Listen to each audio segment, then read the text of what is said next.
Buenas noches, bienvenidos a una edición más de El otro lado de la realidad. Aunque a muchos de ustedes les cueste creerlo, a nuestro alrededor suceden continuamente hechos milagrosos y algunos, unos pocos, parece que ocurren a fecha fija. El pasado 26 de julio se produjo en Madrid uno de esos milagros que se repiten todos los años. En el Real Convento de la Encarnación se dieron cita cientos de personas para admirar una ampolla de vidrio que está en este lugar desde 1616 y que precisamente en las vísperas del día de San Pantaleón, el día 26 de julio, la sangre que contiene, una sangre sólida, se vuelve líquida ante la mirada de los fieles. Ha sido tanta la afluencia en estos últimos años de personas a este Real Monasterio de la Encarnación que llaman las monjas agustinas recoletas para ver esta ampolla con la sangre de San Pantaleón, que incluso han instalado cámaras de televisión para amplificar la imagen y que los fieles puedan admirar con todo lujo de detalles cómo se produce ese milagro a fecha fija, esa sangre de un personaje que supuestamente vivió en el siglo IV y que fue mártir a manos del emperador romano Diocleciano. Hoy hablaremos de esa sangre de San Pantaleón, hablaremos también del misterio de los ovnis, hablaremos de las caras de Belmez y de tantas otras cosas porque el programa de esta noche es muy especial. Queremos responder a sus dudas, pero con el asunto de la sangre de San Pantaleón incluso practicaremos un pequeño experimento. Esta ampolla contiene sangre solidificada que, como ven ustedes, se asemeja en cierta manera a la de San Pantaleón porque está absolutamente petrificada. Sin embargo, tiene una serie de componentes en su interior que quizá provoquen el milagro a lo largo del programa. Quizá esta sangre pétrea se vaya haciendo líquida en el transcurso del programa. Les explicaremos cómo y les explicaremos la aplicación que tiene esto de cara al misterio de San Pantaleón o otras sangres milagrosas como la de San Genaro. Pero como queremos responder a sus preguntas, tenemos esta noche en nuestra mesa de trabajo, desde el primer momento, a Carmen Porter, que es la portavoz de todos ustedes. Buenas noches, Carmen. Buenas noches, Javier. Has hecho un trabajo ímprobo recopilando todas las preguntas que nos han mandado los espectadores en estas últimas semanas. Pues sí, ya me ves rodeada, como siempre, de mails, de cartas. Hay que agradecérselos a todos, Javier, que nos manden sus preguntas, que nos manden sus casos y sus cuestiones. Y además, pues vamos a dar el gusto a personas como Luis Bernal, que nos decía que a ver si hacíamos un programa contestando a todas las dudas que tienen los telespectadores, que son muchas. Y si quieres, vamos a empezar con un tema por el que nos han preguntado muchísimas veces. Esteban Pons, por ejemplo, nos dice: hola, soy un chaval de 14 años que os veo desde Barcelona. Me gusta mucho el tema de los ovnis y he oído hablar de un proyecto secreto en Estados Unidos llamado Libro Azul. Dice que no tiene muy claro si existió de verdad o no y que él cree que los gobiernos nos ocultan información sobre ovnis. Los ovnis, hablaremos del proyecto Libro Azul, ahora mismo te contestaremos, pero quería presentarles también a las personas que nos van a acompañar en este segmento para realizar un examen superficial de algunas cosas relacionadas con los ovnis y con lo que ustedes nos preguntan. Tenemos a Ricardo Vilchez. Buenas noches, Ricardo. Buenas noches. Ricardo es diplomático e investigador ovni, es representante de la Embajada de Costa Rica en Madrid y has venido a esta mesa de trabajo del otro lado de la realidad porque has trabajado muchos años con el fenómeno ovni desde una perspectiva muy seria. Esto del proyecto Libro Azul, que nos preguntaba este espectador, ¿qué es? ¿Existió realmente ese proyecto? Bueno, es que la Fuerza Aérea hizo varias investigaciones. En Estados Unidos. En Estados Unidos y también en otras fuerzas aéreas, pero específicamente en Estados Unidos. Y una de esas investigaciones es lo que conocemos como el famoso proyecto del Libro Azul, ¿verdad? Este proyecto del Libro Azul luego supimos que había estado muy manipulado y que lo que se pretendía era demostrar que no existía el fenómeno ovni. No al revés, tratar de demostrar que existía, sino que ellos lo que querían era simplemente decirle a la gente que el fenómeno científicamente investigado, militarmente investigado, no era real. Como diplomático habrás observado que los gobiernos, cuando se han enfrentado al fenómeno de los ovnis, siempre han tratado de tranquilizar mucho a la opinión pública, es decir, no hay nada fuera de control ahí fuera, ¿no? Bueno, como diplomático no siento eso. En realidad no siento y casi no se habla de este tema.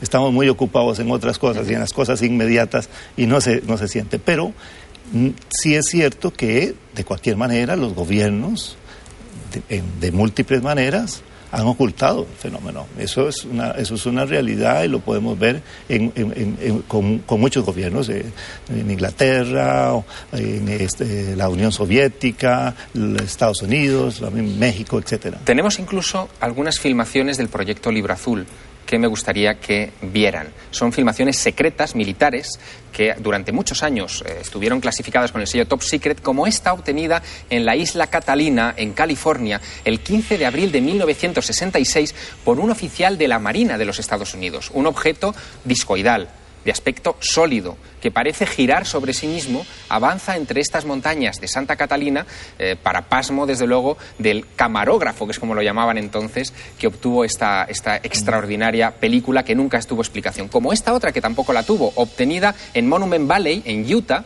el 23 de julio de 1963. También pasó a los archivos del proyecto Blue Book, del proyecto Libro Azul, que reunió más de 12.618 observaciones de ovnis, de las cuales quedaron sin explicar absolutamente 701. Casi el 18% de los casos nunca se explicaron. O esta, en Great Falls, Montana, obtenida el 15 de agosto de 1950, una de las filmaciones oficiales sobre el tema ovni más antiguas que se conservan hasta la fecha.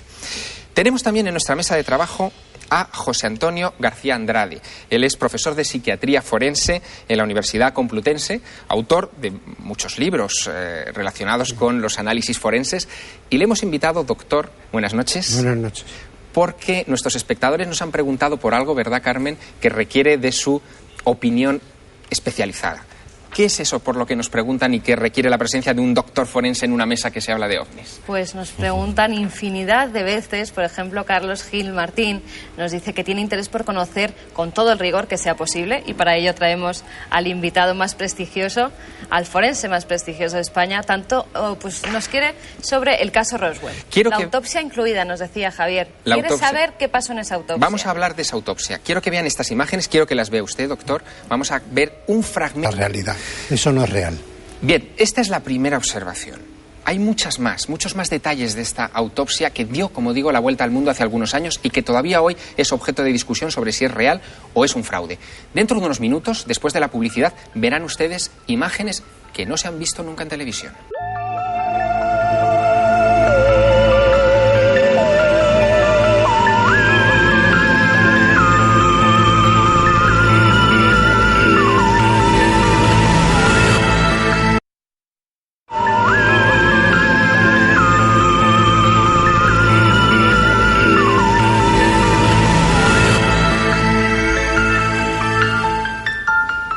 Llevamos unos minutos prestando mucha atención a nuestro cuarto invitado esta noche en la mesa. Un invitado que no habla, pero que tendrá mucho que decirnos más adelante. Esta sangre que emula la sangre de San Pantaleón, que sigue petrificada, parece que todavía no se licúa, a la que seguimos observando con atención, viendo un poco la evolución de este fenómeno. En cierta manera, lo que vamos a continuar explicando tiene que ver con la sangre. Es una autopsia supuestamente filmada en 1947 en Nuevo México, que el doctor García Andrade estaba examinando para nosotros. Doctor, vamos a seguir viendo imágenes de esa autopsia. Usted ha hecho más de 4.000 autopsias en toda la pierna. Sí. Y aquí empiezan a abrir, digamos, el cuerpo, ¿no? El cadáver. Sí. ¿Esto se hace así en una autopsia real? No, yo creo que su técnica no es la técnica que utilizamos nosotros, porque abren lateralmente el cuello y nosotros abrimos muñecos y que los militares tienen ocultos a los verdaderos alienígenas.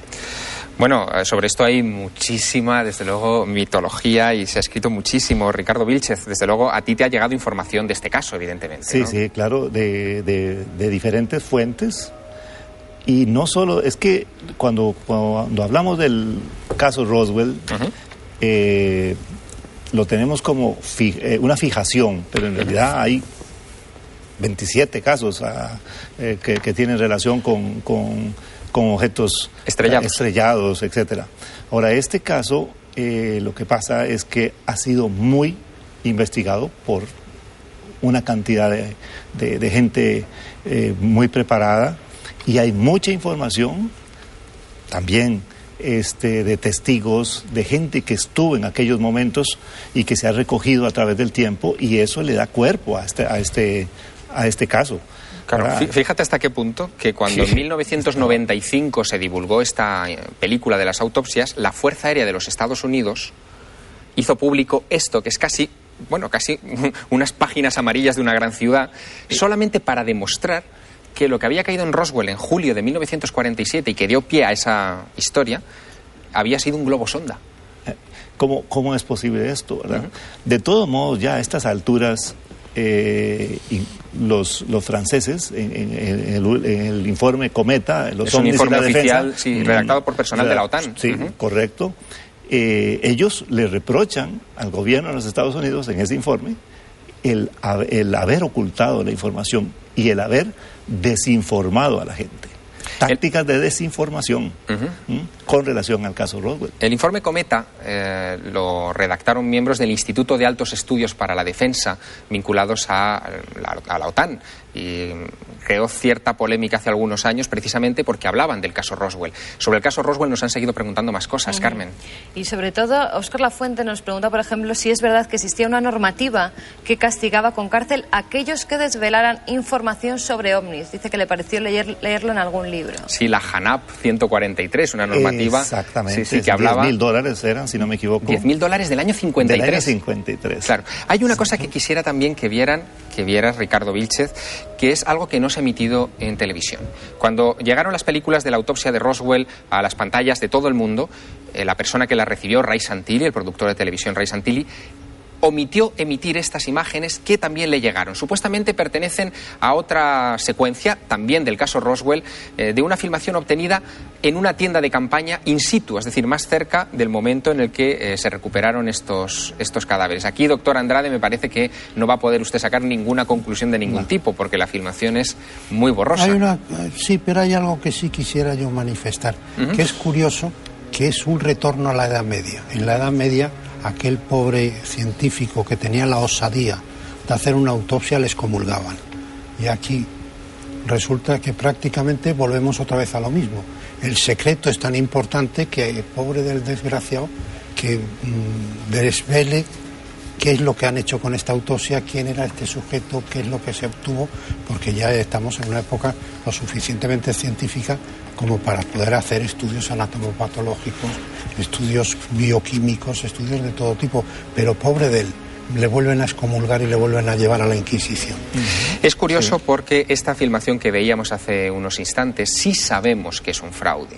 En mayo de 1998, las personas que estuvieron implicadas en la elaboración de este fraude confesaron haber participado en la creación de la llamada autopsia de la tienda de campaña. No así en la otra, es decir, se desvincularon absolutamente de la otra producción, vamos a llamar así, y por lo tanto seguimos un poco dudando de cuál es el origen de toda esa información que hasta la fecha no tiene, al parecer, explicación. Pero, Ricardo Vílchez, me gustaría que viéramos en estos instantes finales que vamos a dedicar al tema OVNI algo por lo que también, Carmen, nos han preguntado. Nos han preguntado si se conservaban restos del OVNI de Roswell, ¿no? Efectivamente, Sonsoles desde Fuenlabrada nos decía si era cierto que todavía en un hangar se conservan restos del ovni que se estrelló en Nuevo México.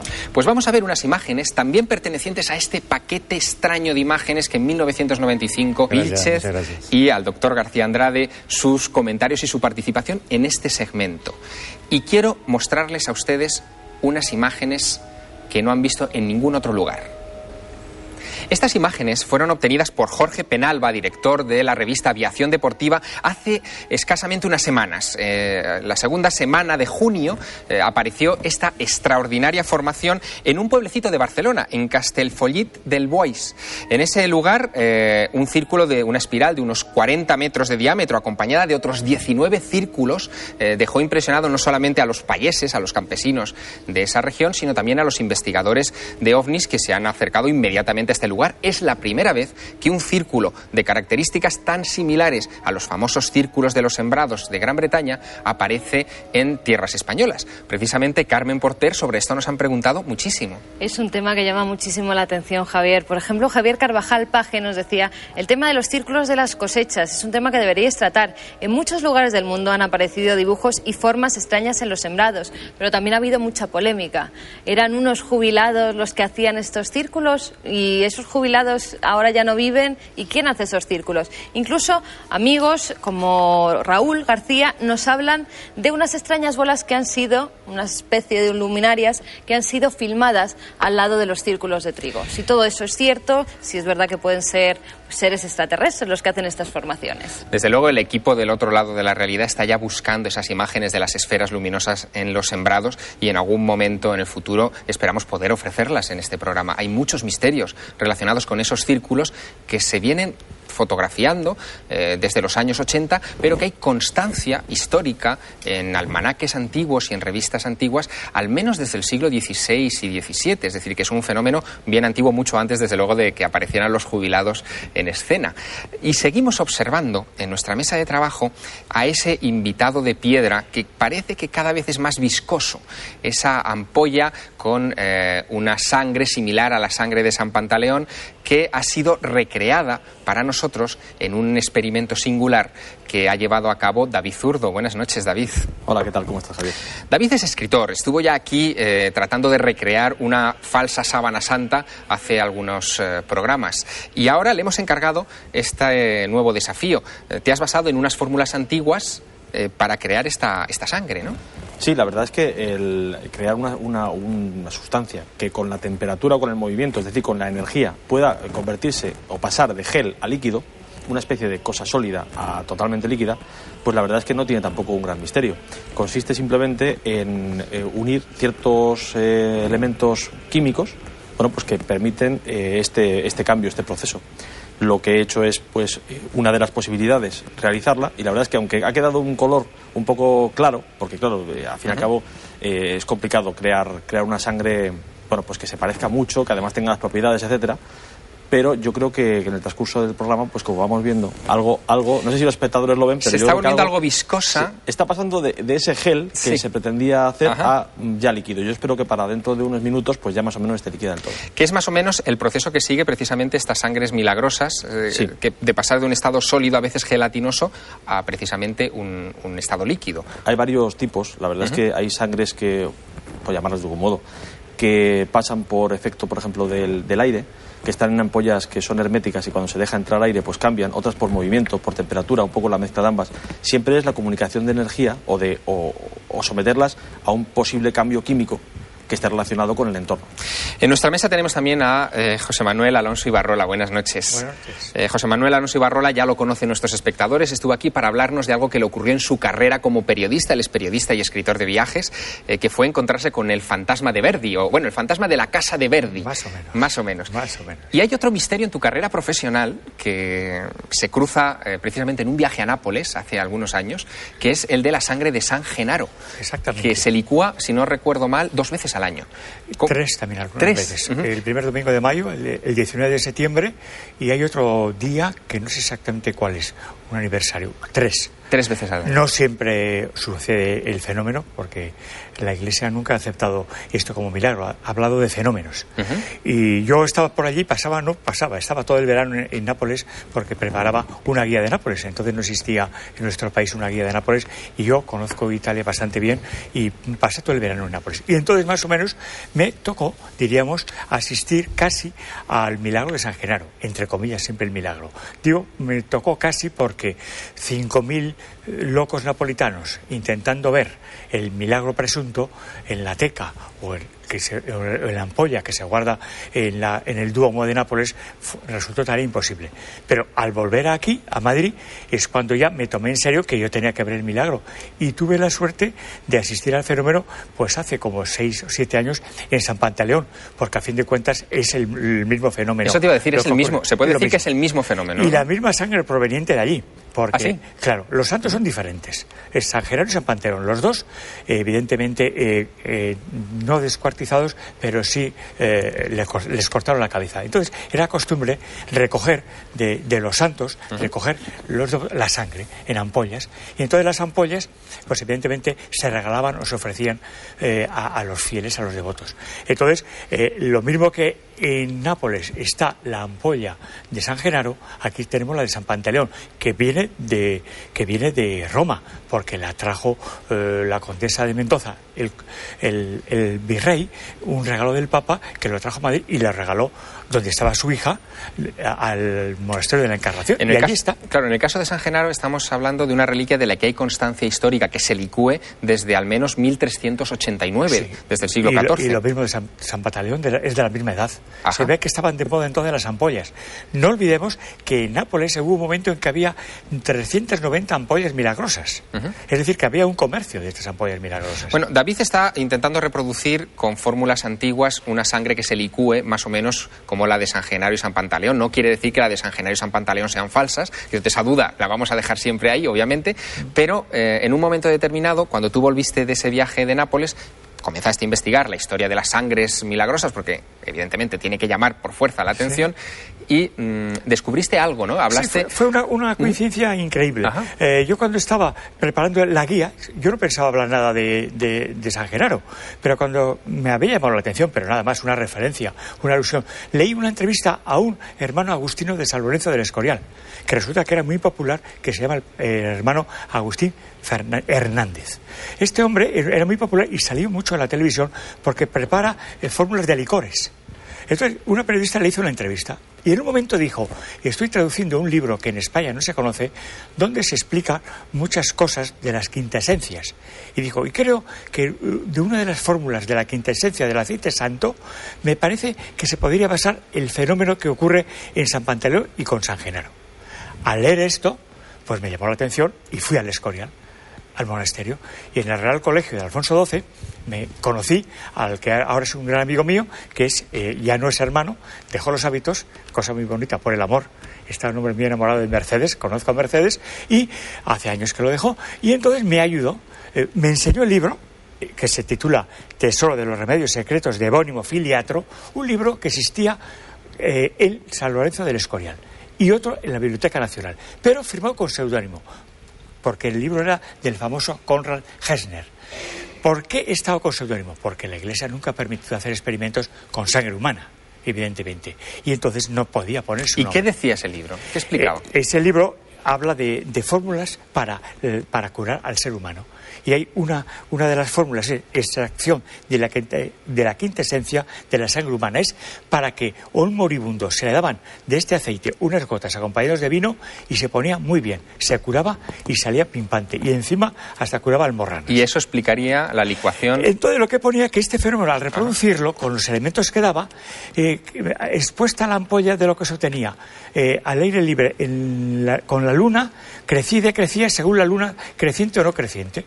Entonces, como le había llamado tanto la atención, nos decidimos hacer el experimento, y en el Escorial, en San Lorenzo del Escorial, hicimos el experimento con sangre humana, que era su sangre humana, lo hicimos con esperma de ballena, que ahí también tuve lo suyo, ir a una droguería de la calle Luna de Madrid a preguntar esperma de ballena. Yo no sabía si era por litros o por kilos. Resulta que era por kilos. Compré medio kilo de esperma de ballena blanca, que las mujeres lo utilizan en cosmética para eliminar las patas de gallo, al parecer, según me contó el hermano Agustino, y después tuétano de buey, que es para dar grasa. De todo esto lo reconvirtió, lo metió en un retortero y estuvo una pócima esperando varias horas. Yo almorcé con él y con los hermanos agustinos, y al final terminamos y me dio una pócima. Me la llevé a casa y la coloqué en la ventana esperando la luna creciente y decreciente y la luna llena. Él también con la otra. ¿Qué ocurrió? Que al cabo de los días se había formado un tapón blanco, pero no crecía y decrecía, estaba allí. Entonces, ya pasados los meses, pues nos dimos cuenta que a lo mejor estábamos en el camino de explicarlo, pero que no habíamos podido explicarlo. Pero luego, 3 años después, la Universidad de Pavía hizo el experimento con otros elementos y lo consiguió. Y tuvieron éxito. Yo quiero, José Manuel Alonso Ibarrola, que atiendas a las explicaciones que nos da el doctor Francisco Alonso Fernández. Sí. Él es catedrático emérito de Psiquiatría y Psicología Médica de la Universidad Complutense de Madrid, porque a él acudimos para preguntarle... ¿cuál es la razón de este virus que a ti te ha picado de interesarte por los milagros? Es decir, ¿por qué a medida que la ciencia avanza, también es una pregunta lógica, se producen también cada vez menos milagros? El doctor nos lo explica. Pues quizá porque antiguamente había tendencia a interpretar como milagro todo hecho que se desviase un poco de la observación común. Y entonces, por lo tanto, era una tendencia interpretativa. Y sobre todo porque hay 2 clases de actitudes, diríamos, ante los hechos científicos, y los hechos naturales no muy comunes, que son la actitud naturalista y la actitud sobrenaturalista. Y antiguamente abundaban mucho más las actitudes sobrenaturalistas, lo cual no quiere decir que fueran todas religiosas, porque hay actitudes sobrenaturalistas religiosas y hay actitudes sobrenaturalistas laicas. Pero lo cierto es que hoy se ha impuesto la actitud naturalista, diríamos que montada, construida sobre los principios de la razón y de la libertad. Estamos ante un hombre nuevo y estamos también ante unas interpretaciones nuevas. Francisco Alonso Fernández es autor de Estigmas, Levitaciones y Éxtasis, uno de los mejores estudios que se han publicado precisamente sobre estos milagros que muchas veces tienen una explicación convencional. No podemos saber si la sangre de San Pantaleón, por ejemplo, tiene una explicación convencional porque la Iglesia nunca ha permitido el análisis de las sangres de estas ampollas. ¿No es así? Ahí está el problema. Tanto en la Iglesia de Nápoles como en Madrid jamás han dejado abrir la teca para extraer una porción pequeña de ese contenido. Lo que sí se sabe por análisis de luz, que sí es sangre humana. Te pediré, José Manuel, que te quedes entre bambalinas observándonos después la evolución de esta sangre, porque, bueno, está ya casi cayendo, no sé si ya se ve. Esa gelatina está casi cayendo. Yo creo que los minutos que nos separarán en el próximo bloque publicitario servirán ya para que esto tenga ya una textura líquida. Pero Carmen, sobre estas cosas de la sangre de San Pantaleón también nos han preguntado los espectadores. Fíjate, Miguel Ángel López Serena, por ejemplo, dice que estuvo en Nápoles, coincidió con la fecha del 19 de septiembre en que se producía el milagro de San Genaro y se quedó alucinado. Cuando vino a Madrid también se enteró por el tema y fue a ver la de San Pantaleón. Él nos pregunta, ¿hay algún tipo de truco para que la sangre se licúe?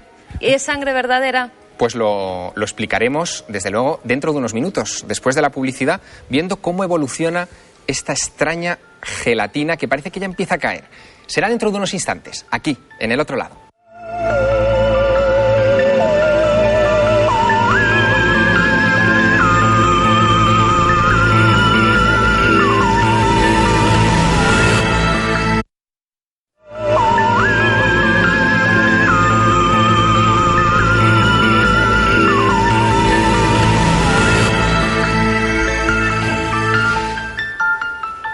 Seguimos en el otro lado, mirando perplejos a esta ampolla de sangre que hace unos instantes, al principio del programa, estaba absolutamente solidificada. David Zurdo ha sido el artífice de crear esta réplica de las sangres milagrosas como la de San Genaro o San Pantaleón, y en unos instantes es muy probable que esto ya esté líquido. De hecho, vamos a ver. Sí, ya está líquido. Este es precisamente el milagro de la sangre de San Pantaleón, es decir, que se vuelve líquido de repente y en la ampolla se la puede girar y se puede ver cómo se mueve. El milagro te quiero decir que es las dos partes de lo mismo. Es decir, primero que de sólido pasa a líquido, o de esa especie de gel, y después vuelve otra vez a solidificarse. Es una cuestión de temperatura. Si nosotros ahora mismo esto lo dejásemos en un lugar más fresco, más frío, pues conseguiríamos que otra vez volviese a solidificarse. Y eso sería un poco lo gracioso de esta posibilidad. Decir que ¿Es la sangre perfectamente líquida? Bueno, poco a poco irá cayendo, ¿no? Claro, irá cayendo. Ajá. Sí que digo que esto tampoco demuestra en absoluto que los milagros supuestos de la sangre de San Genaro o San Pantaleón no lo sean. Quiere decir simplemente que se puede reproducir algo similar. David, muy breve. ¿Cuál es la fórmula de esta sangre? Es decir, ¿qué es lo que contiene? Bueno, después de muchas pruebas para conseguir la temperatura adecuada, etcétera, esta sangre lo que contiene es médula ósea, contiene leche normal de vaca, entera eso sí, tintura bermellón, una tintura para darle un poco el color que tiene, grasa de cachalote y una pequeña porción de sangre de vacuno. El esperma de ballena que antes nos decía José Manuel Alonso Ibarrola sería como la sangre, la grasa de cachalote, ¿no? Exactamente lo mismo, se saca del cerebro del... Bueno, tal vez algún día permitan las autoridades eclesiásticas perforar esas ampollas herméticas en las que están las sangres milagrosas de algunos santos y descubrir realmente cuál es la composición química de esas sangres. En tanto no suceda eso, el misterio permanecerá y habrá que seguir atentos a las evoluciones en los próximos años de esas licuaciones. Incluso atentos a la superstición popular que dice que cuando no se licúan esas sangres es anuncio de catástrofes o de acontecimientos luctuosos para la ciudad que las alberga. Pero nuestros espectadores han seguido preguntando por otros temas y queremos también rendirles a ustedes ese homenaje. Carmen Porter, ¿sobre qué otras cosas nos han preguntado? Un tema clásico, Javier, y que interesa, pues yo creo que toda España conoce el tema de las caras de Belmez. Lleva 30 años esas caras que aparecieron un 23 de agosto del 71 en Belmez de la Moraleda, en Jaén. Y Ana Belén Martín Ojeda, por ejemplo, nos decía estaría interesada en que pudieran emitir los acontecimientos acaecidos en el pueblo andaluz de Jaén, en Belmez de la Moraleda, en lo concerniente a las caras de Belmez. También Ángela Algaba Peña nos dice que tiene 14 años y quiere que hagamos un programa acerca de las caras y el misterio que rodea esas caras. Para hablar de esto, hemos traído a voces autorizadas que han dicho y hecho mucho en la investigación de este misterio en estos últimos años, como son Ricard Bru, buenas noches. Buenas noches. Él es hipnólogo y hace algún tiempo, durante la emisión de un programa de Canal Sur, Flashback, lograron desentrañar parte de este misterio. Nos lo contarás en unos instantes, Ricardo, porque también tenemos a Iker Jiménez, periodista, director del programa Milenio 3 de la cadena SER y autor de este ensayo, Tumbas sin nombre. Un trabajo en el que se recogen esas últimas investigaciones sobre el caso Belmez. Iker, el retrato robot del caso Belmez, ¿cuál es? Pues sería muy sencillo. Hace 33 años... Veremos imágenes, además, de ese lugar. En una casa muy humilde de pastores surge lo imprevisto, casi el milagro, semejante a la sangre de San Pantaleón. En este caso, una cara dibujada, muy tosca, que se elimina a golpe de pico y que vuelve a surgir de nuevo con macabra insistencia. Esto evidentemente provoca una serie de reacciones rapidísimas en todo el pueblo. El pueblo, vemos ahí, que además la casa es muy curioso, Javier, que no ha cambiado nada prácticamente. Este es el salón donde aparecían esas misteriosas caras en ese suelo de cemento, ¿no? Esta es la primera cara, realmente la segunda, porque de la primera no hay datos gráficos, Javier. Y como verán, son caras absolutamente distintas en su estilo. No hay pintura, no hay añadidos. Lo que es una forma sombría de la propia humedad, parece, de ese hormigón, y formando una serie de dibujos que no pueden dar lugar a la casualidad, o como dirían los expertos en el test de Rorschach, uno ve ahí cualquier cosa. Hay algunas caras escenas, auténticas, ¿no? Y hay escenas, incluso. Ahí vemos una cara, por ejemplo, Javier, le llamaran la mujer del escote, o la guapa. Esta es una que ya prácticamente no existe, una mujer con los pechos al aire, tapándose púdicamente con una mano sus partes pudendas, y alrededor de ella, Javier, en el espacio de 6 meses, surgieron 5 o 6 figuras fetales. Es otra característica, un mundo sombrío, un mundo absolutamente oscuro. Y lo más importante quizá para tus televidentes, que a día de hoy ni el CSIC, ni los notarios, ni ningún tipo de investigación que las ha habido y precintados oficiales ha descubierto qué demonios son estas caras, que siguen 33 años después mirando en una casa que ahora está cerrada. 33 años de misterio, ¿se lo imaginan? Es el fenómeno paranormal más prolongado de la historia al que se han enfrentado muchos parapsicólogos, muchos expertos, y que ha concitado el interés, bueno, incluso del mundo científico, como nos decía Iker Jiménez. Quiero que vean una imagen, es la imagen de María Gómez Cámara, protagonista indiscutible de este caso. Ella falleció, por desgracia, el pasado 3 de febrero, dejando tras de sí un enigma, porque muchos creían, ¿no es cierto, Ricard Bru?, que cuando muriera María Gómez Cámara, las caras de alguna manera desaparecerían. Sí, está sucediendo. ¿Está sucediendo? Está sucediendo. Lo que ocurre que quizá el presente, siendo muy importante, aquí hay que remontarse a hace año y medio, porque eso es lo realmente importante, ¿no? Realmente me apenó mucho la muerte de María, porque la pude conocer. Quizás ha sido el último investigador que ha trabajado con ella, no sé, Iker, tú que sabes. A nivel, no, es más, te diría una cosa, Ricard, y además rompiendo la lanza a tu favor.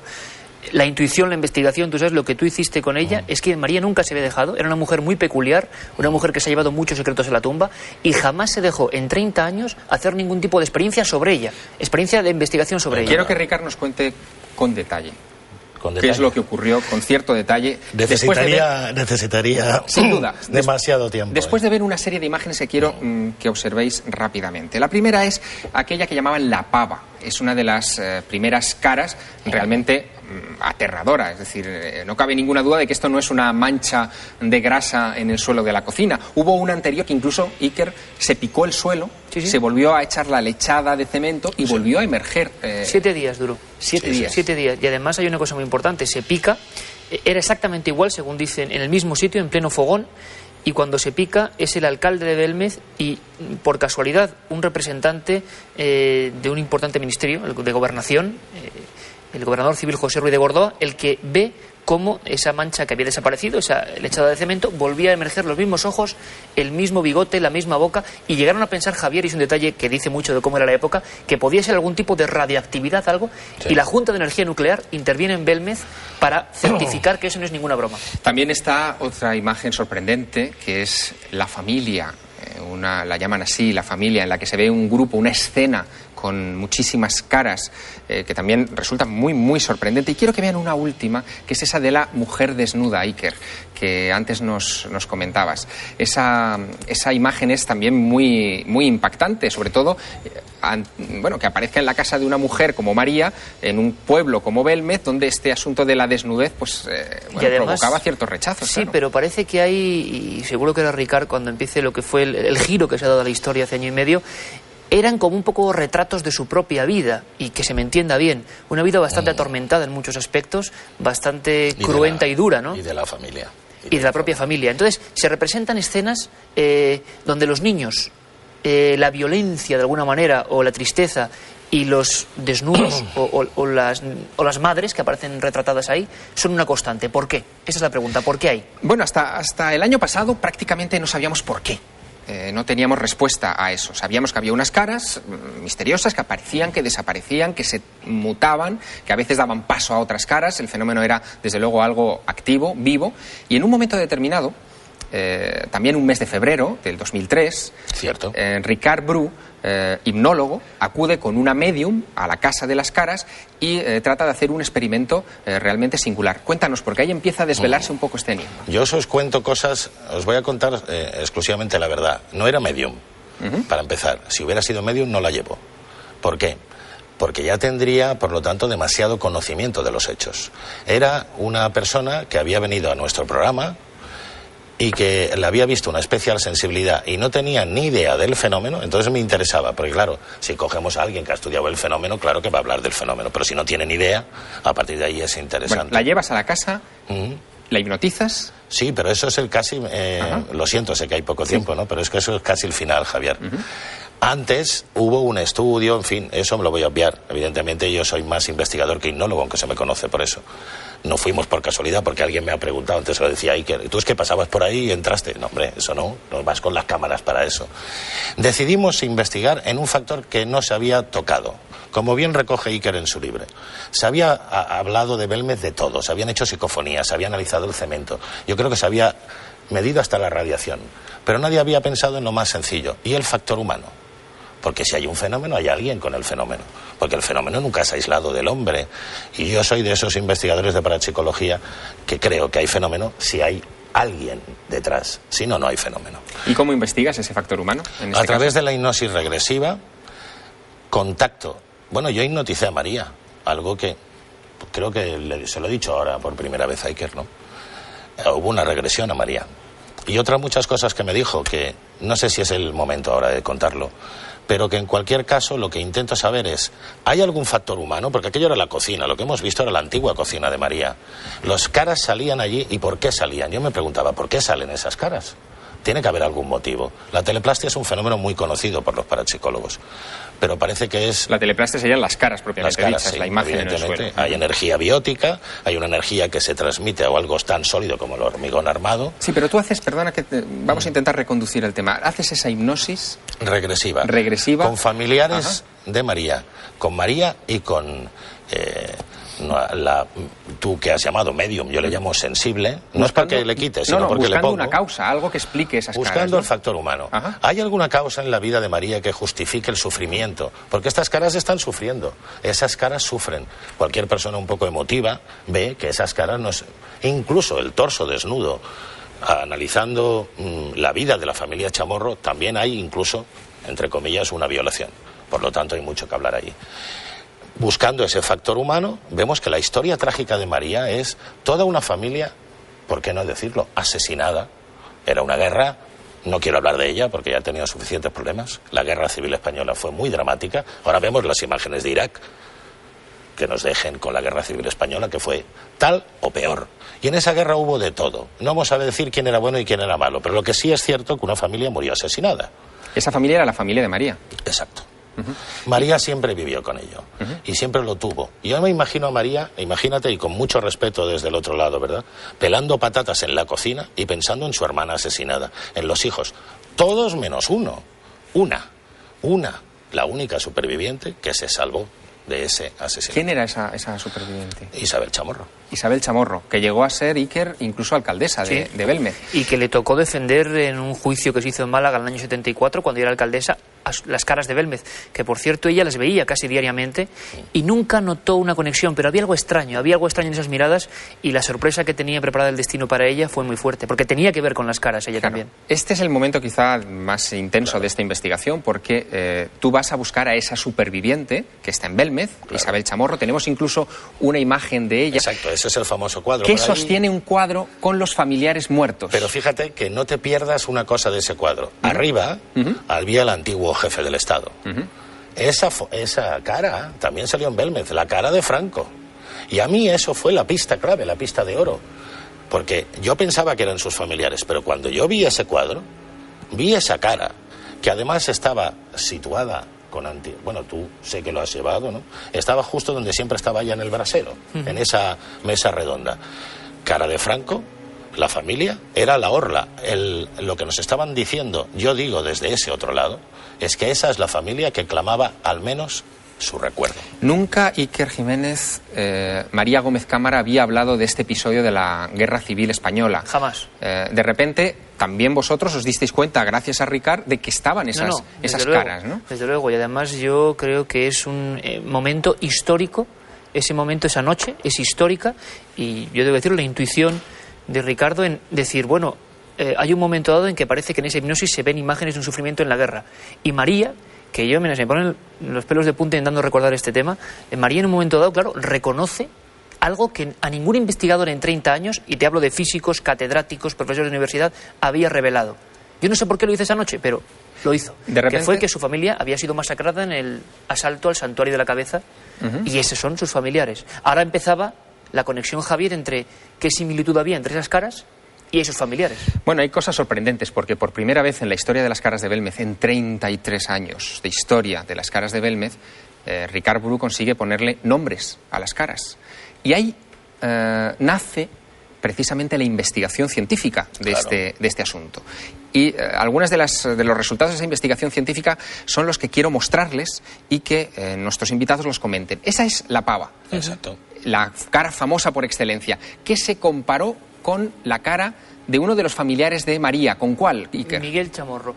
Miguel Chamorro. Permíteme que en un minuto, por favor, Javier, porque esto a los oyentes y a los televidentes les va a sorprender.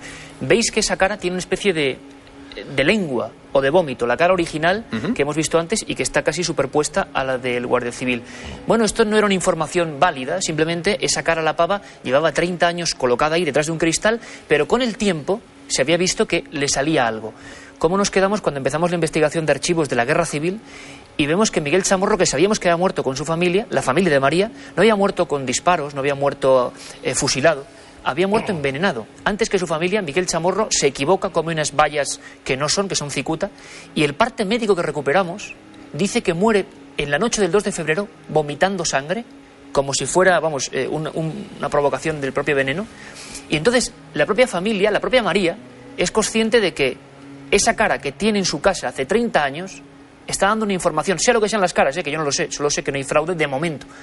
Está sacando una serie de, paulatinamente, una especie de marca, de símbolo, que se corresponde con la muerte exacta, certificada médicamente, de el marido de su hermana. Ricardo, los ítems son enormes, además. Dime. Sí, esta historia es sorprendente. Supongo que, sí, que además no se detuvo aquí, porque tú seguiste investigando, claro, en la línea psíquica, digamos, ¿no? Se ha hecho 3 investigaciones. Una de esas investigaciones nos lleva a otro lugar, justo el lugar de donde murieron los familiares, que es el santuario de la Virgen de la Cabeza. Voy a parar aquí por otras razones.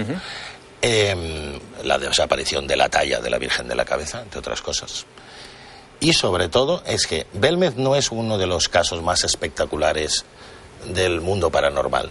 Me llamaron de una asociación, pues dicen que los americanos son los primeros en todo, bueno, que me quisieron hacer formar parte de la Asociación de Parapsicólogos de Estados Unidos.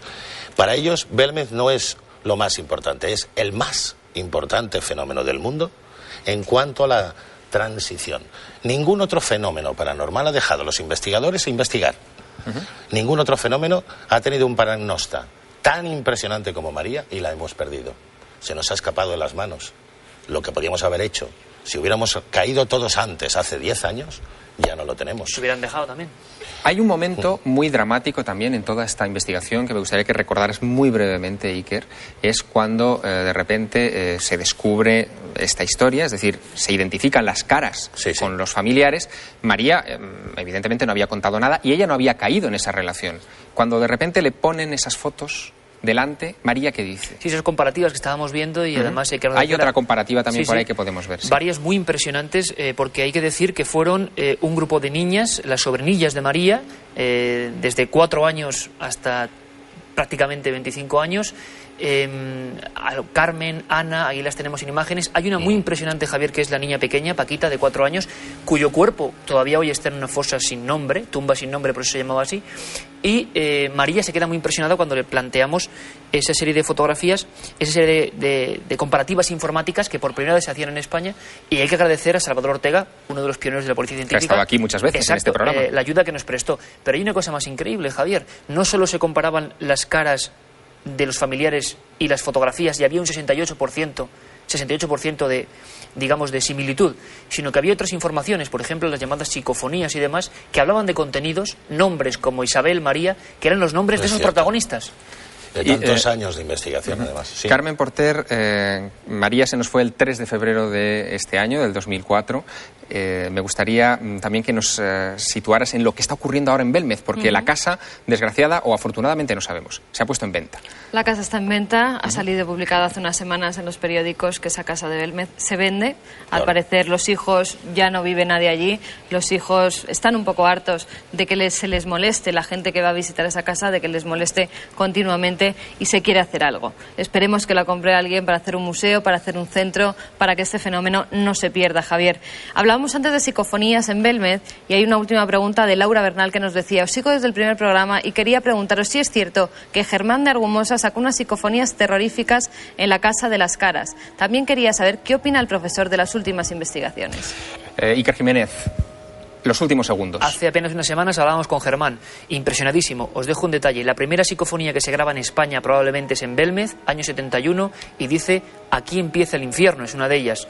El lugar de acceso al Cerro de la Cabeza se llama Valdeinfierno, por ejemplo. Son tantas las pistas, tantas las cuestiones que ustedes nos hacen llegar, que forzosamente tendremos que dedicarle un programa a este misterio de las caras de Belmez más en profundidad. Nos despedimos aquí. El otro lado de la realidad ha llegado a su punto final, no sin antes mostrarles el resultado de la pseudosangre de San Pantaleón, tan líquida que después de unas horas al calor de los focos ya es perfectamente líquida y cae absolutamente por la fuerza de la gravedad. Misterio, truco, realidad, milagro, ¿quién sabe? La duda la tienen ustedes igual que la tenemos nosotros. Nosotros, por nuestra parte, seguiremos investigando. No se pierdan otras ediciones de El otro lado de la realidad. Hasta pronto.